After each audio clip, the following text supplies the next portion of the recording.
July 10th, 1940. Dawn breaks over the English Channel as waves of German bombers darken the sky. Nazi pilots prepare to pummel Britain into submission through countless casualties.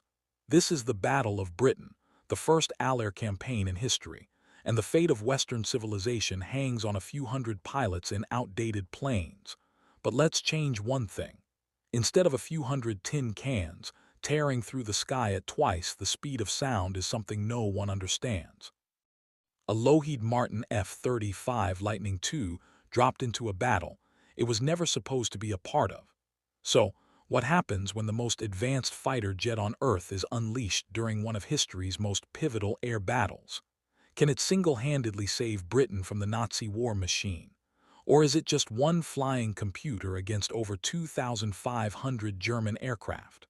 Well, this isn't your grandfather's Spitfire. The F-35 looks like it was designed by time-traveling engineers who really hate radar operators. Its angular stealth body gives it the radar signature of a Sparrow despite being 51 ft of pure technological dominance. Here's what this aerial assassin is packing. An APG-81 radar that can track a golf ball from 80 m away.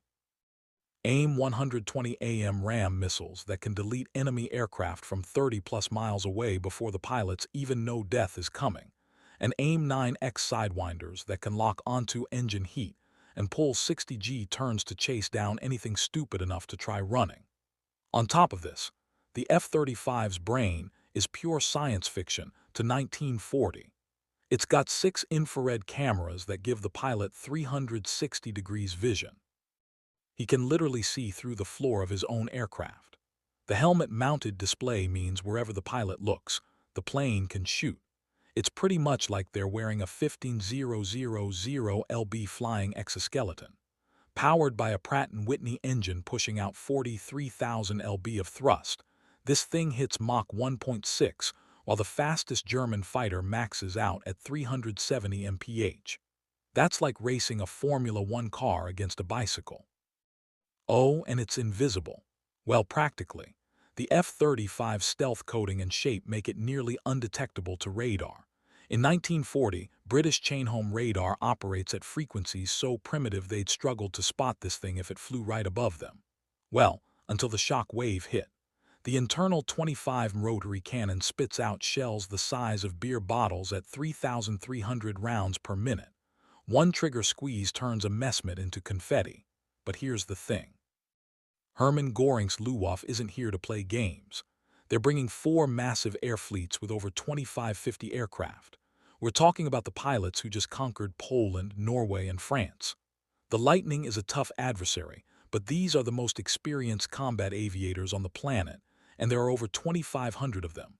The Messrs Schmidt Bf-109 is their Ferrari. Fast, agile, armed with 20 cannons that can saw a Spitfire in half. Their bombers, Hankohe 1111s and Junkers U-88s, and those terrifying Stuka dive bombers have been perfecting the art of turning cities into rubble. The Germans have the numbers. Over 1,100 single-engine fighters alone, plus another 1,200 bombers. It's the largest aerial armada ever assembled for a single campaign. But they fight like it's 1940 because it is. This means visual targeting, primitive radar and radio communications that sound like someone's talking through a tin can and string. Their longest-range weapons might hit something 25 mi away if they pray for good luck. The F-35 can kill them from across the horizon. At 6:30 hours, the first wave launches from French airfields. 200 bombers escorted by 150 fighters heading straight for British radar stations. Standard WWII doctrine. Blind the enemy, then pummel them. 50 mi away, the F-35's radar lights them up. The pilot sees every aircraft, their speed, altitude, even their formation pattern. The combat computer identifies targets, calculates intercept vectors, and suggests optimal engagement sequences. It's a nerd, even for a computer. The first AMRAM launches with a whoosh that sounds like tearing silk. The missile accelerates to Mach 4 while its onboard radar locks onto a Heinkel bomber that doesn't even know it's already dead. 20 seconds later, the bomber explodes. There's no warning, no